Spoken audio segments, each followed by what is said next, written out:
Yeah, what's up, nigga? Alright, it's like this. One day, I woke up on an aftercare trip and had a 15 messages on my phone. Man, nigga, I must have called every 15 one of them bitches back and got to going dumb on them bitches, man. Based on a true story. Check me out. Bitch, I'm a thug by nature, cause a nigga don't love you don't mean I hate you. And bitch, my jeans is royalty. When you pay a nigga chips, you buying dreams and loyalty. And bitch, my word is the law. Read about it in the Bible, I'm the man and the boss. And bitch, pull yourself together. The sun ain't always shining, is you ready for the weather? Bitch, get the fuck from under me. I'm getting irritated, only money could comfort me. And bitch, I check the certifications. You're highly qualified to sell sexual relations. Bitch, is you still here? Know some ballin' ass dyke bitches, you still queer? Bitch, hand over that dough. There you go, I ain't mad no more. Yo, what's going on, everybody? Welcome to the Mack Lessons Radio Show. And I'm your host, Mr. Tariq Nasheed. Glad to have everybody tuning back into the show. Ready to chop up a good game like I always do. We're going to get back to business on this show. Last couple of shows had a little fun, lollygagging around, but we're going to get back to the basics. Want to talk about a serious topic today. Want to talk about the economy, but before I get into that, don't forget, everybody, get your tickets for the Get Your Game Right lecture tour coming to a city near you. You can go to getyourgamerighttour.com to see which city I'm going to be in, and you can get your tickets online exclusively at getyourgamerighttour.com. Also, I have another treat for the listeners. I've been getting with different websites trying to get my content down and stop my content from being pirated, and we have a way to get immediate downloads from MackLessons.com. So now I have all the shows, all the special shows are up, and they're available for immediate download, because a lot of folks, when you would order the special shows, you would have to wait for them to be emailed to you. But now we have a secure server where you can just directly download them seconds after you get the shows. So all the shows, all the pay-per-view shows at MackLessons.com are at $9.99 now. Everything is at $9.99. That's a little treat for all the listeners. And I put up that special message to white America. That's on there too. Because I think a lot of white folks need to get this message before the election that I'm putting out. So go to MackLessons.com and get all the Mack Lessons specials for $9.99 right now. Immediate downloads, no waiting or nothing. Go ahead and knock yourself out. And like I said, on today's show, I want to talk about the economy. A lot of folks are listening at the news and looking at the news, and the big story is the collapse of the Lehman Brothers Corporation. A lot of folks are talking about the subprime lending crisis that happened.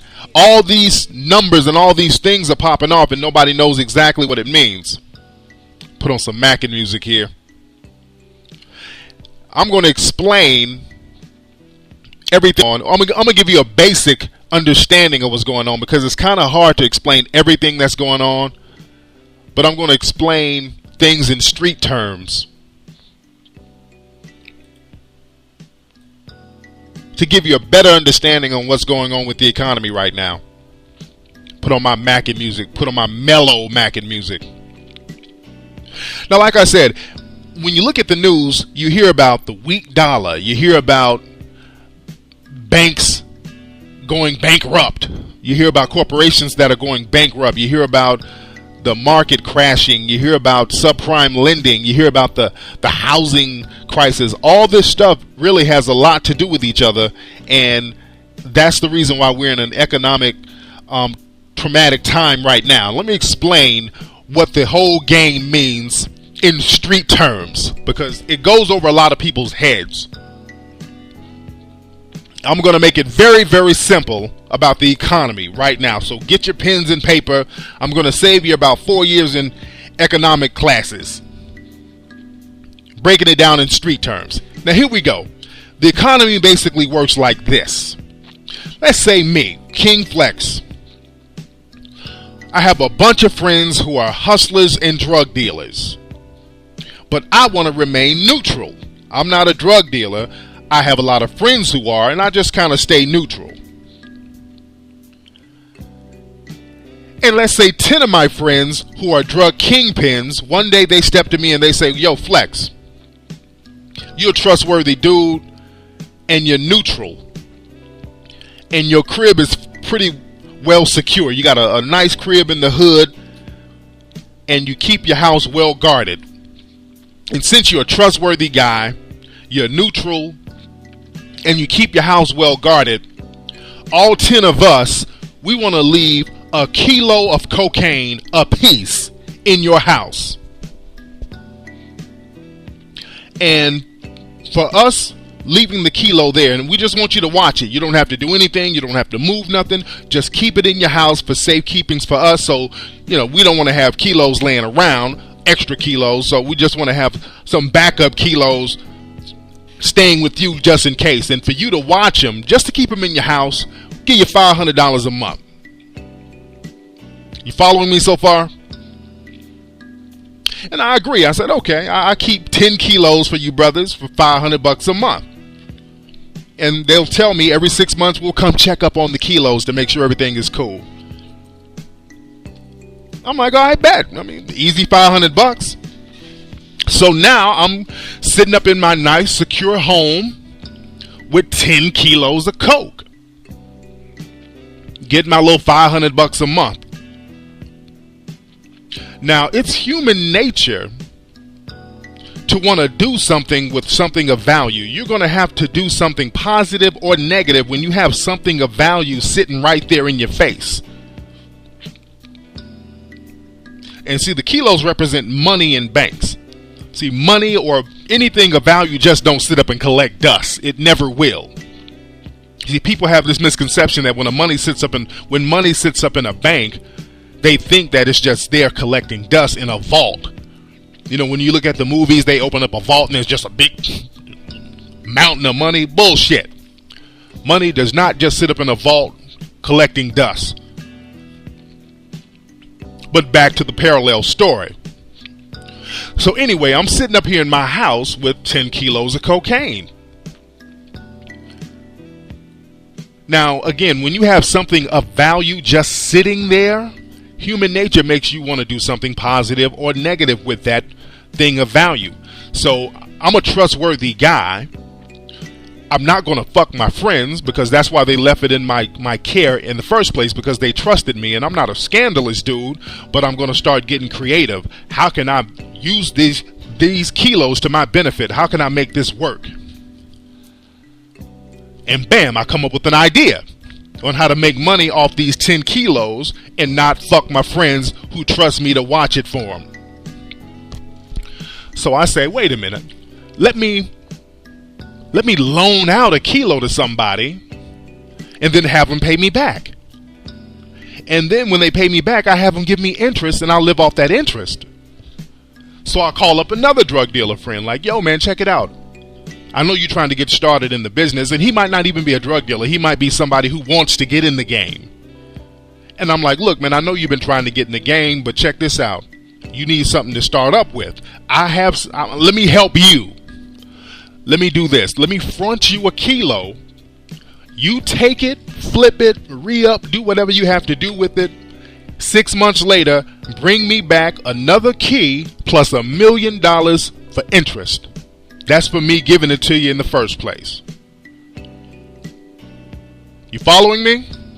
Now, a dude listening to this who don't really have nothing in the first place, it's a pretty good deal, right? I'm giving him something. He can flip it, make some money off of it. He flips it, cuts it up, rocks it down, make him a little profit, makes the kilo back, give me the key, then give me my interest. So everybody's happy. So now the kilo is sitting right back in the house. He brings it back, and when my initial friends who are kingpins come to the house to check up on me to make sure I'm watching their shit correctly, they're like, yo, is those kilos straight? Yeah, they're right here, all 10 of them. So I figured out a way to make a profit with the product that's in my house and replace the profit, replace the product and live off the interest.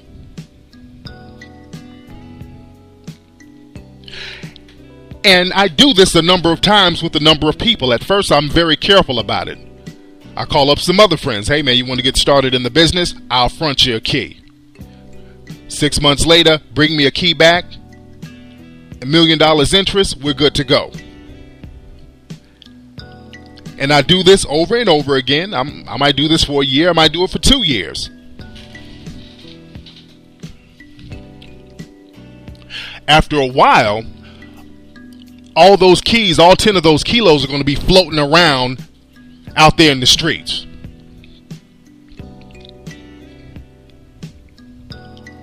And when my initial kingpin friends call me up and say, hey man, are those keys all right? Oh yeah, the keys are fine. Those kilos are sitting right there in my living room, man. They're straight. When in reality, they're out there floating around in the street, gaining me interest. And again, I'm not trying to fuck my initial friends. I'm just working this shit. Now, I know a lot of you are thinking, well, what if one of these dudes in the streets fuck you over? Well, you have to send out a message. You have to say, oh, look, if one of you dudes don't bring my kilo back and you say, you don't do what you say you're going to do and you burn me in this process, I'm going to fuck your name up in the streets. I'm going to let the word out that you're not a trustworthy dude. I'm going to let everybody in the hood know that you aren't the dude to be fucked with. I'm going to let everybody know that you're a shyster and you're going to be out of business. That is the equivalent of a fucked up FICO score in the business world. You see the parallel? They do the same thing in the business world. When you go to a bank and take out a loan, when you don't have nothing, the bank will say, hey, look, you want to start a business? We'll front you a little money. And when you bring us our money back, you're going to have to bring back some interest. Now, if you fuck us in the process of giving you this money, your name is shit in the business world. You won't be able to get a loan nowhere else. Same thing with the streets.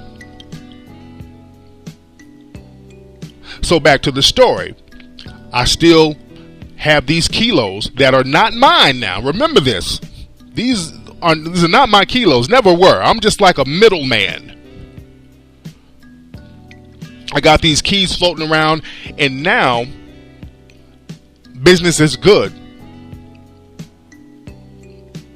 And I don't even have no more keys at the house. All 10 of my keys are floating around. So now I need to think of a way to keep this thing popping without me actually giving out keys. So what I do, I go to another friend of mine who's a drug dealer who does have kilos of his own. And I pull him to the side and I'm like, look, let's say he's Nino Brown for the sake of argument. So I step to Nino Brown and say, Nino, check it, man. I got a lot of shit cracking, man. I got business rolling. I got about 100 keys at the house. You dig what I'm saying? I put extras on it. I build myself up to be a little bigger than I am. But I'm like, yo, nigga, I'm sitting on major keys. But in the next week or so, man, I'm going to have to ship all of them out. And I don't want to lose no business. So check this out. I have a lot of dudes who are coming to me trying to get loans, trying to get fronted a key. If you front my homeboy over here, I got a dude named Tyrone. He's ready to get a key right now. You front Tyrone a key for me because you don't know him, Nino. He could burn you.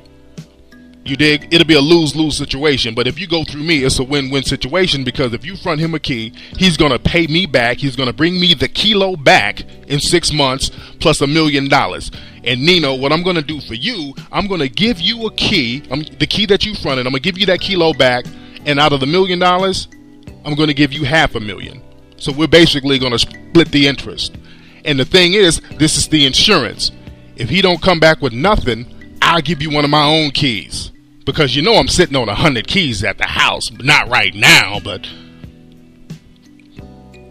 I'm going to have 100 keys, next week, You see what I'm saying? It's the same thing in the business world. It's the same exact thing in the business world. They go to these banks will contact these loan companies, these mortgage companies and say, look, we got this dude who wants to buy a house. Now we're going to he's going through us, because if you went through him, we screen guys like this. Give him a loan, he's going to pay us, and we're going to pay you half of the interest. And if he fucks you, we're a bank. We got you. We loaded with money. So if he fucks you up, we'll pay you back the initial loan. The interest, we're going to be fucked on the interest, but we'll pay you back the initial loan.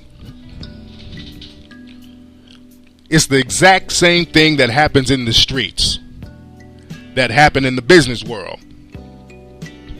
Now, let's go back into the story of us being in the game. So anyway, my boy Nino fronts Tyrone a key for me. Tyrone is good on his word. He goes out here and hustles. Bring me the key back. Bring me $1 million. I call up Nino. What's up, Nino? I got your key, homie. And I got this $500,000. Nino's happy. I'm happy. Tyrone's happy. Everybody's happy. And I get a lot of more business like this. A lot of more cats coming to me. And it's at the point now where I don't even need to show cats the kilos that I have, because I really don't have any keys. I have no kilos at my house. The 10 kilos that were not mine are floating around, working my interest, building up interest for me. So actually, I'm spitting game using other niggas' kilos that I don't even have, telling them that I have backup kilos, so in case they get fucked, I'll hook them up.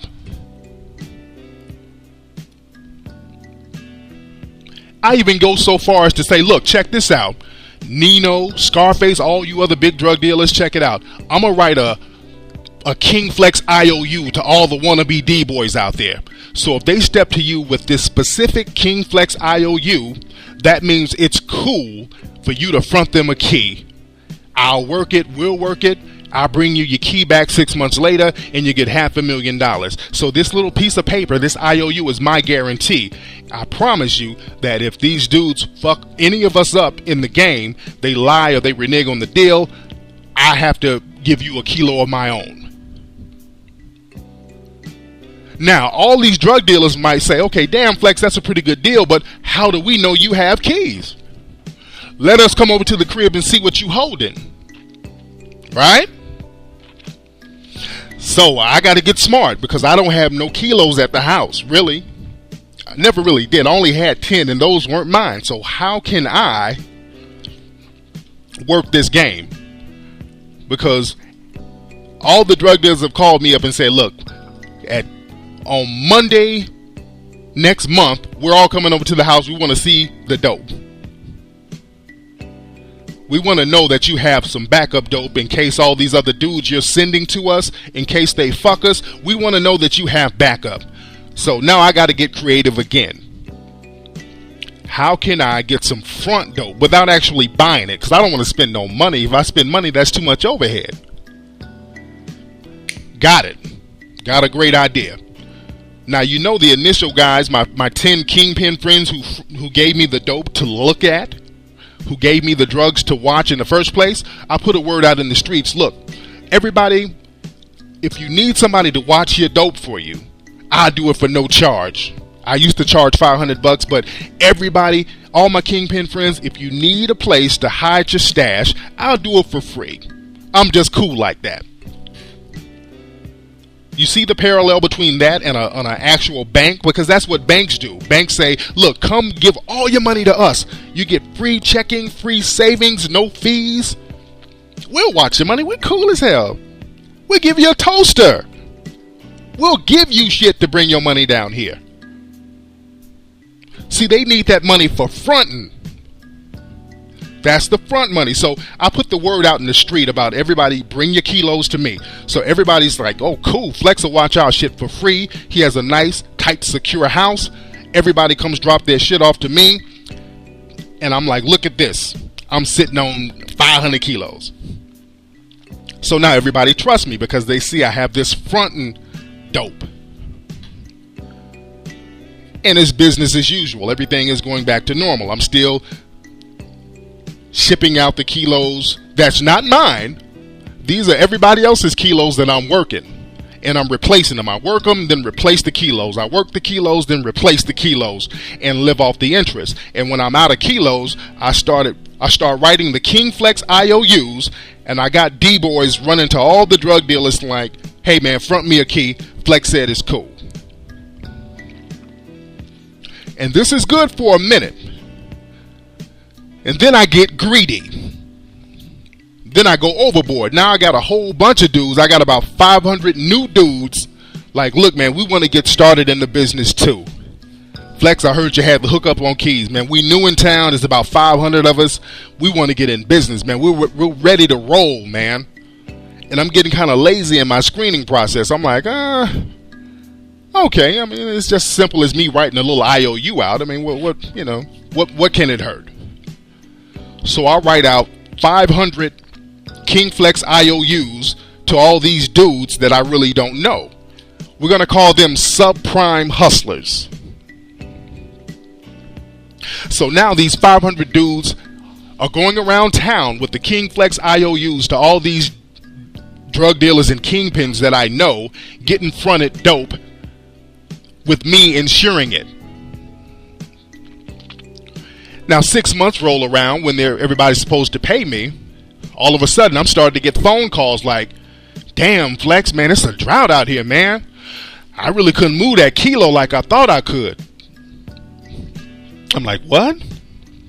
I'm getting another call. Man, Flex, man, I really can't move that key, man. I might have gotten in over my head. I can't move this shit. And I'm getting 10 calls, 20 calls.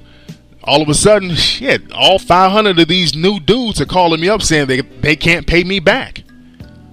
They're like, shit, man, Flex, I can't really hustle like that, man. I mean, a kilo is hard, nigga. The market is flooded. It's about 400 other niggas out here slanging now, which is true. The market is going to be flooded with niggas out here slanging dope.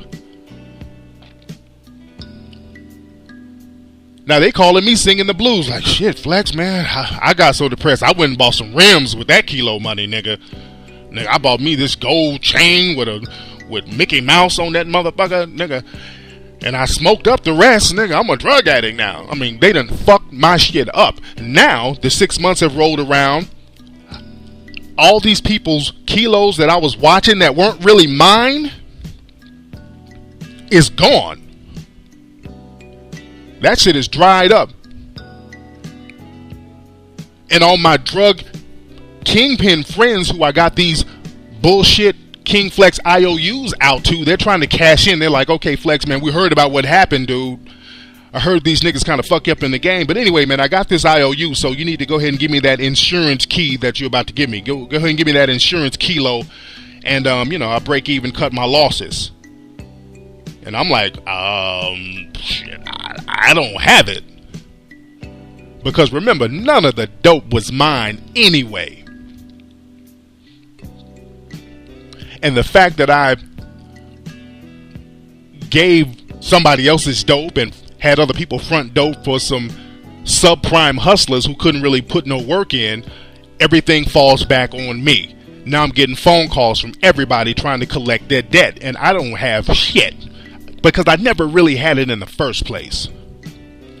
And even the initial guys who let me see their dope, who let the dope stay in my house, the initial kingpins, they knocking on the door like, damn, man, what's up? I don't have nothing. So all of a sudden, it's time for me to bounce. I gotta skip town because I done inadvertently fucked everybody's shit up. That is exactly what is going on with the economy right now. Banks lend out money they don't have and charge interest on it. That's the one and only reason why the economy is really, really, really, really fucked up the way it is. And when you hear about subprime lending, what happened is that the banks, they were giving these loans to people who couldn't really pay them back. They got greedy. They're like, oh, cool. Everybody wants to get a house. It's a housing boom. We're going to just, no document loans. We're just going to give loans to everybody. Loans that weren't really their money. And all these people who couldn't pay these loans back, the banks got fucked up. And everybody's going to the banks to collect their debts, and the banks was like, okay, se habla español. They're like, we don't even speak English no more. What? See? Gracias? These banks are getting the fuck on. That's exactly what's going on in a nutshell. It's a little more complicated than that, but that's the way it is in simplistic terms. Banks lend out money that they don't have, and then they charge interest on it. The checks that they make really don't route back to anything. You feel what I'm saying? The checks that they issue at these banks is just a motherfucker typing in numbers. And that's what's going on. It's just useless paper. That's why the value of the dollar is going down, because there's nothing to back up the dollar. The dollar is backed by debt. That's why it's called a promissory note. They making promises like a motherfucker, but they ain't keeping none of them. And again, that's a very simplistic term. It's like niggas out here fronting dope that's not theirs, and then you got these cats out here buying rims with the dope money, smoking the dope money up. Now everybody's mad. Everybody got their guns drawn out, ready to shoot the nigga who made the deal. And that's what's going on with the banks right now. The country and the politicians and the finance groups, they're looking at these banks like, you fucked up. So my suggestion right now, take some of your goddamn money out the bank. We're going to have to go old school with this shit. We're going to have to start putting some shit under the pissy mattress like Biggie said. Just on some insurance shit, man. I mean, we shouldn't panic and all that, but just to be safe, we're going to have to go to some old brown paper bag under the mattress in the backyard in a tin can type shit. That's just my 2 cents, and that's the game in a nutshell. Again, it's more complicated than that, but about how this shit works. Anyway, y'all, that's been today's episode of the Mack Lessons Radio Show. I hope it wasn't too complicated, which I don't think it was. Don't forget, y'all, MackLessons.com. Don't forget to check out GetYourGameRightTour.com. I will holler at you guys on the next show. Peace.